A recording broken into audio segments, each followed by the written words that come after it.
Good day and welcome to this week's edition of the Solid Minerals Weekly Update, where we bring you the latest activities of the Honorable Minister of Solid Minerals, Dr. Dele Alake. I'm your host, Kemi Ashikun. Let's dive right into the exciting news of the week. The minister kicked off the week by meeting the Conservator General of Nigeria, Ibrahim Goni, and his team to fine-tune the process of protecting our forest reserves from illegal miners. Dr. Dele Alake and the Conservator General of Nigeria noted the mining law and the National Parks law prohibits mining within the national parks and resolved to monitor and prosecute illegal miners in the parks. Dr. Dele Alake invited the Conservator General following reports of illegal mining in the Old Oyo and Cross River National Parks and the need to combat the menace. You would recall that President Bola Tinubu appointed Dr. Dele Alake to chair an interministerial committee to develop a blueprint for the protection of natural resources. Another development, Dr. Dele Alake emphasized the need for existing and interested mining companies to comply with the revised Community Development Agreement, CDA, or face sanctions. Announcing the measure in his keynote address at the first Business Day Solid Minerals Conference during the week, Dr. Dele Alake also highlighted the progress of his 7-point agenda for the Ministry of Solid Minerals, while revealing that the Committee on Solid Minerals of the House of Representatives will hold a policy dialogue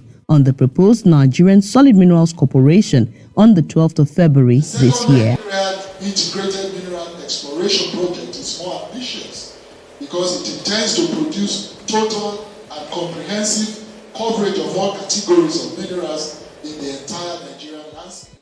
The Honorable Minister of Solid Minerals Development used the opportunity to commend Business Day for its role in upholding journalism ethics while reminiscing on the crucial role of its publisher Frank Aigbogun in the struggle for the restoration of democracy in Nigeria. The minister delved into the exploration front, where he mentioned that ambitious plans for an integrated minerals exploration project covering the entire Nigerian landscape is on the way. On investment, Dr. Alake emphasized that efforts to improve the ease of doing business in the mining sector through digitization and the electronic mining cadastral system are in place. He noted that President Bola Tinubu's commitment to securing mining sites and other natural resources was evident with the establishment of an interministerial committee tasked with rolling out new security architecture within 2 weeks. In line with the Solid Minerals Ministry's commitment to fostering international partnerships, officials of the Ministry of Solid Minerals Development met a delegation from the World Bank, including the bank's extractive sector specialist Adeze Wigwe, lead country economist Bettin Kamfis,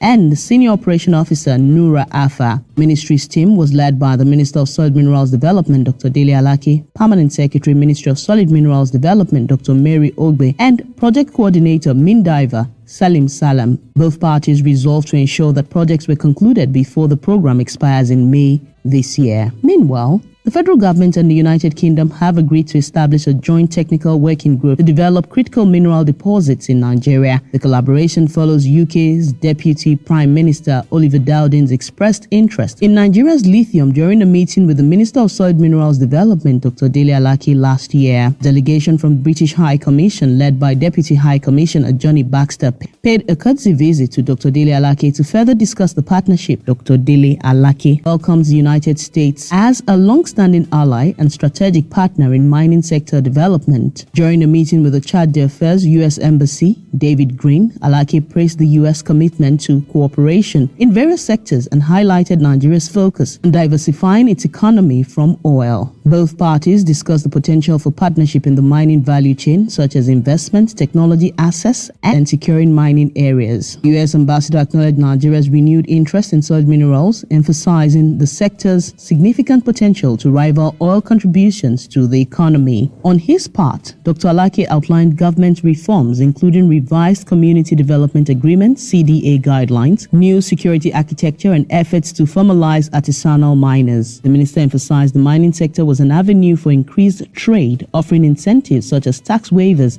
and profit repatriation policies. The U.S. diplomat affirmed the exploration of investment in Nigeria's mining value chain aligning with the global energy transition towards critical metals. And there you have it, a week packed with exciting developments from the Federal Ministry of Solid Minerals Development under the visionary leadership of Dr. Dele Alake. As we eagerly anticipate the transformative impact of these initiatives, Do stay tuned for more updates next week. Don't forget to follow the hashtag SolidMineralsNG on social media to keep abreast of the activities of the ministry in the course of the week. Thank you for joining us on the Solid Minerals Weekly Update. I'm Kemi Ashiku. Have a great week.